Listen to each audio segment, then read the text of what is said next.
everyone, it's Marky. Today let's talk about this MidWest dogs crate. This is the smaller one, so if you have a smaller breed dog or a toy breed, this is going to be best for that kind of dog. The bottom of it does have this little plastic tray right here. It does have a lip, so it's not gonna spill anything. You're not gonna have things leaking out, and it's super easy to just take out, rinse off, dry off, and then put right back in. The bottom also does have rubber feet that are not gonna make the dog be sliding all over the floor when it's trying to move around.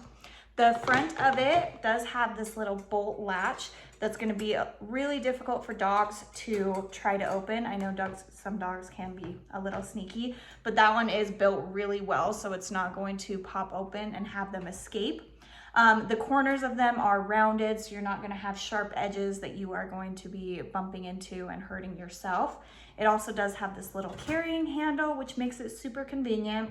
It's really easy to assemble. You don't need any tools or anything. It just kind of pops together, and then it's really easy to disassemble, and it just folds flat. So if you're traveling and you need to take it somewhere, it's not a problem. It's not a hassle. It's super easy. So if you have a small breed dog or maybe even a cat that you are looking to get a crate for, I think that this would be a perfect choice. So I hope this was helpful. Thank you.